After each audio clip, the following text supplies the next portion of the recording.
Hello and welcome one and all. You're listening to Totally Connected, your window into New Zealand's tech frontier, brought to you by Entelar Group, the Total Connection company.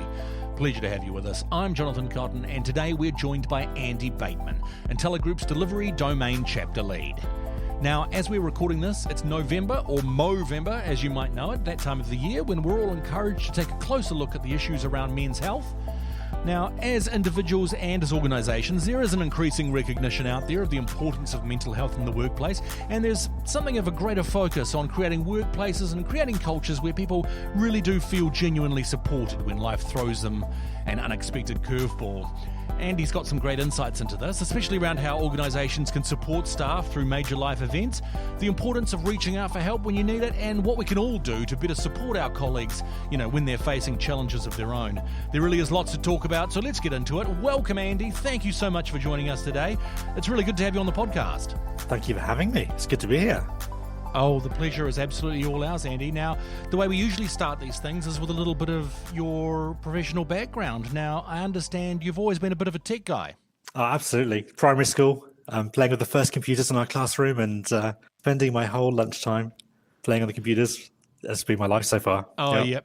On those old, what would they have been? IBMs back in the day? We had a little BBC in our classroom. Oh, yeah. Nice. Now, just before we go too much further, you are Delivery Domain Chapter Lead at Entelar Group. That's correct. Tell me a little bit about, for people who don't know, that's not a particularly transparent sort of job title. What specifically does that entail, Andy? Yeah, if you're in the industry, it's a very fancy title, Delivery Domain Chapter Lead. Anyone outside the industry, or for my wife's benefit, I'm just an IT manager. I look after people across the country who are working inside Entelar Group. My area, look after mobile cell towers, IT services, so looking after Wi-Fi surveys, desktops, that kind of thing. I have a group of people who work in the exchanges across the country, looking after the infrastructure in those. Yeah. Fantastic. Now, our listeners out there might be detecting something of an accent there. You were born in the UK, yeah? I'm from Wellington in the UK, and now reside in Wellington, New Zealand, where I've been for the last 15 years or so. I've lost track. And you've been with Entelar Group from its very inception, haven't you? I have been, yeah. So I started at the inception, got brought along for the journey, and very much enjoyed my time here, yeah. Oh, fantastic. Okay, so tell us a little bit of your personal background here, Andy. Why did you make the move from UK to NZ? Well, because New Zealand is a wonderful place to live, first of all. Could there be any better reason? But partly, it is Movember. We're talking about mental health. So if I tell you a little bit about my history, in the UK, when I was growing up, first of all, my wonderful best friend died when we were 21 of pancreatic cancer. And I really, really struggled with that. Didn't get any help. And then kind of towards my mid-20s, me and my wife had a succession of miscarriages. My wife was hospitalized. It was a horrible, horrible time. And looking back now, I'm very aware that the reason I moved away is because we were running away from our problems. There we go. Right. Direct. Yeah. While it was a great decision to make, possibly not the best justification in the world. Yeah. So how long ago would that have been, Andy? So that was the best part of 20 years ago. When I came over here. Absolutely, like I say, absolutely right decision. Brilliant. Love it over here. And since we have moved over here, I've had a wonderful life. Yeah. I've got two young children who are little Kiwis. Absolutely love it here. Oh, beautiful. Yeah. So, 20 years ago doesn't seem like that long ago, but in terms of how we sort of think about issues like mental health, it's forever, isn't it? Things were a lot different just 20 short years ago in terms of talking about your problems. Absolutely, yeah. It wasn't really on the radar. I could have reached out. There always has been help there, but there was no kind of programs like we have now to kind of help you understand that you need help. It's only been the last year or two that I've realised that I've needed help and that I've been kind of carrying this baggage around with me without really dealing with it. Yeah. So you made the move out with your wife to beautiful New Zealand, and it was straight into the tech industry when you got here? It really, really was. I came over to New Zealand. I had this kind of idea that it would take me ages to find a job and I can just enjoy the New Zealand lifestyle. Started looking for a job on the Friday, and by Monday I was working, which really wasn't the plan. Yeah. Yeah. Oh, it's a good problem to have. So what was that first job that you picked up when you got here? So straight into QRL, where I was doing some network and infrastructure, again, IT services at QRL. Very much enjoyed that. And then a little kind of summary of that is I started at QRL when I moved to New Zealand. I then moved from QRL into Spark. So Entelar Group, as you might know, is a wholly owned subsidiary of Spark, where I was. Moved into Entelar Group in its inception to help put it together. Very excited and very much enjoyed that. But the following May, after Entelar Group was born, I had a terrible car accident. And that was the beginning of my proper mental health journey. Would you mind telling us a little bit about that accident, Andy? What happened? So early in the morning in May, I was heading into work. Unfortunately, I was involved in a car accident. I broke 15 bones. I was flown off to Wellington Hospital in a helicopter, a trip that I missed. I was unconscious, very disappointed, always wanted to fly in a helicopter. And stayed in hospital for a couple of weeks. But I was the lucky one. The other driver sadly passed away on the scene. Wow, that must have been a tremendously difficult period of your life, Andy. Hugely, hugely. And how long were you in hospital after that crash? So I was in hospital for a good number of weeks. At this point, I couldn't even tell you how long I was there before I moved back home.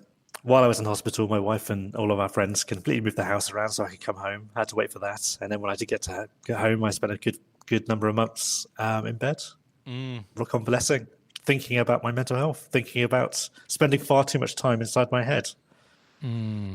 Rumination like that can lead to difficult places, can't it? It certainly can. It certainly can. Yeah. I was in a good position, though, where I was being looked after really, really well by the health professionals here in New Zealand and repeatedly offered kind of help, counselling, and initially just decided I didn't need it. I would be okay without it. People have worse problems than me. I don't need help with my mental health. And then just led there, carry on getting in a worse state, stuck with my own thoughts. Yeah. Where do you think our resistance to asking for help comes from? Do you think it's just an old school, approach to dealing with our problems? I really think it is. I'm British. I don't know if we have a reputation for that as well. But I think it really is that you just got to suck it up and decide, and other people have got it worse than you. So your problems don't necessarily matter, or you can deal with them yourself. Yeah.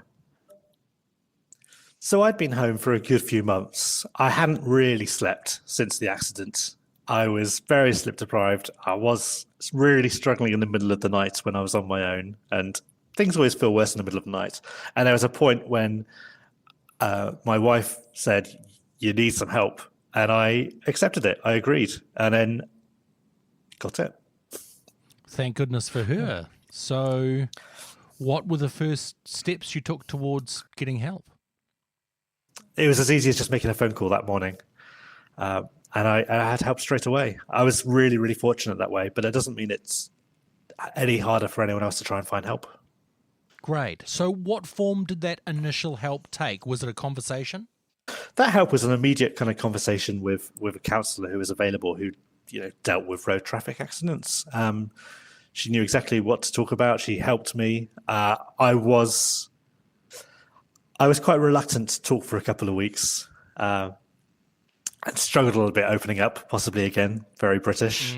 But they're professionals. I know exactly what they're doing. And before I'd realised it, I was talking quite openly about what happened, and she really helped me with identifying tools and techniques to help me with the trauma I was dealing with.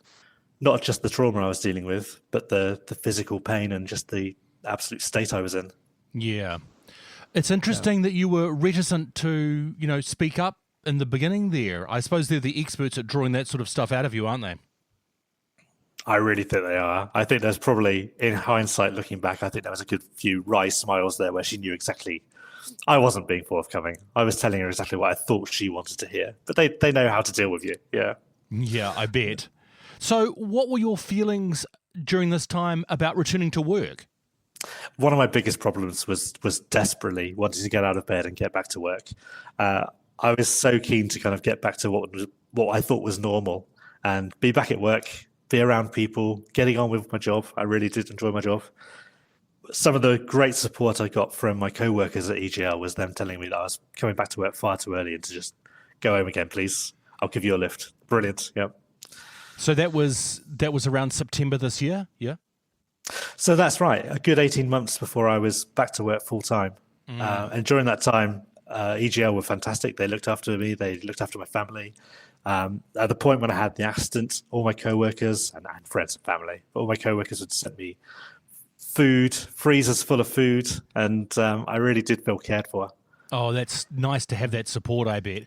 But nevertheless, when you went back to work, it felt like it was a little bit early. In hindsight, it was far, far, far too early when I first started to try and come back. We had a return to work plan, which was brilliant for me. Guion, who you interviewed recently, was looking after me well. He helped me with my return to work plan, and it just, formalized what I was doing with my GP and making sure everyone was happy that I was moving at the right speed back to work. Yeah. And it started with just, being in contact with work, going to a couple of meetings, then 8 hours, and then half a week. And then finally, September this year, back to 40 hours a week. Having that structured format for your return, does that make things easier? It's a great thing to do because not only does it keep me in check and make sure that I'm not running before I can walk, quite literally, it means that there's expectations for everyone else about what I can and can't do. And I did find that really, really important. So people didn't think I was just back at work, readily available, and could get on with my life.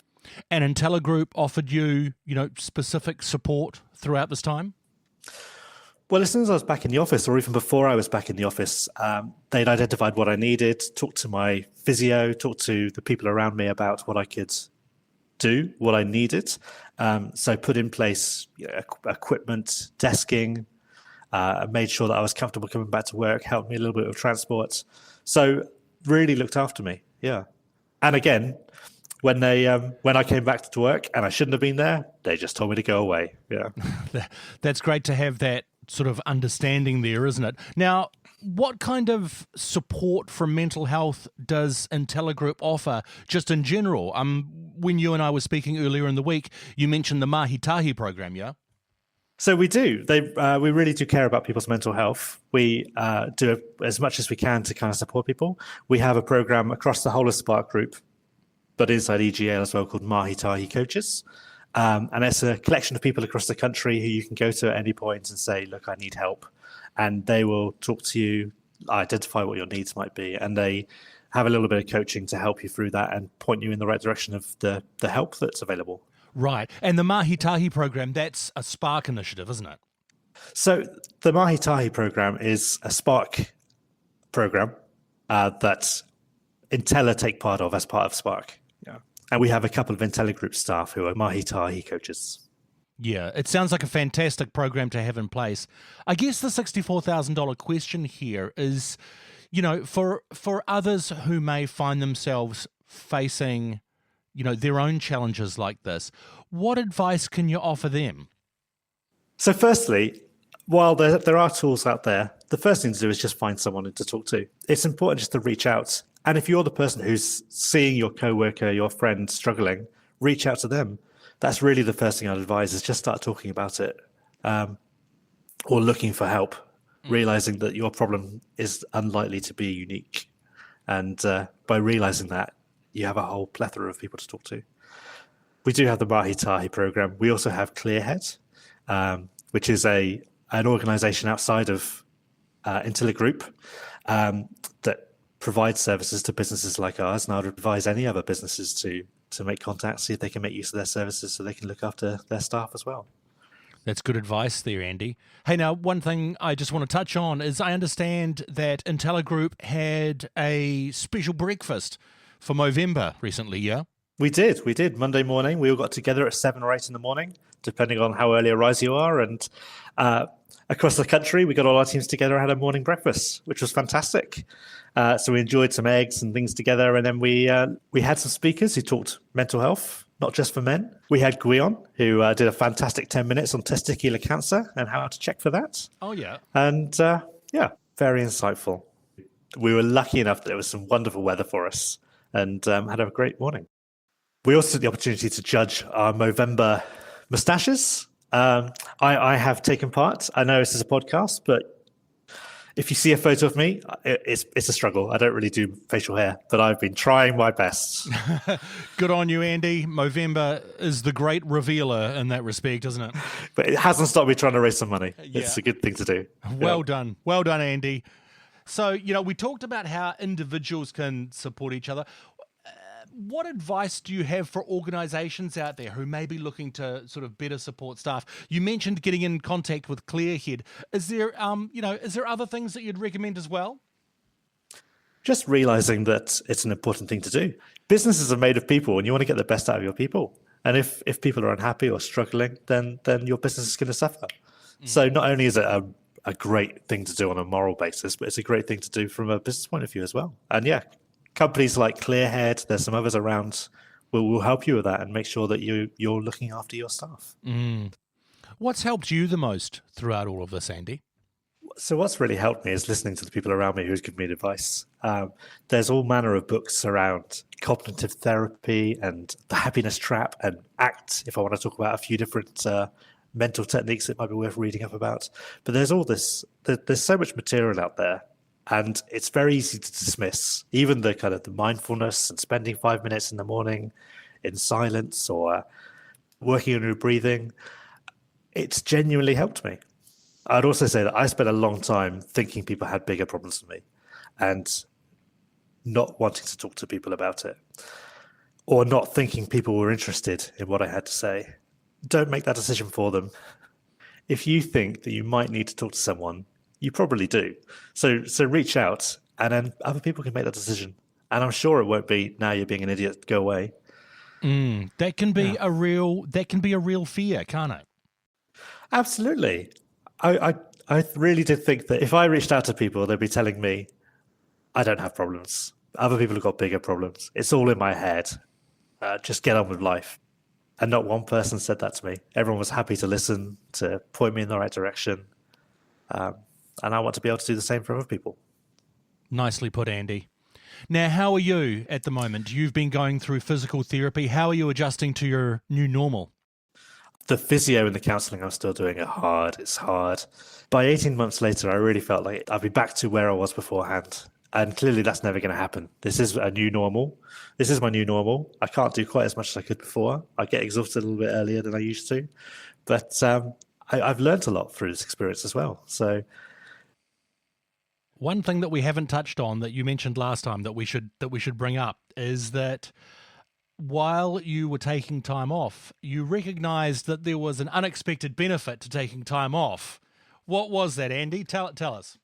So the morning of the crash, my first thought was I'm leaving people to without any help. I'll just leave a hole where I'm not available to them. And the realization maybe a week or two after that was that I have a fantastic team around me. I've got fantastic leads who are willing to step up and step into my shoes, help me out, make sure that everyone around me was looked after and supported. And that was a fantastic. And even now, realizing the benefit that they had the opportunity to step up, they had the opportunity to progress in their careers as well by me not being there. So there's always positives.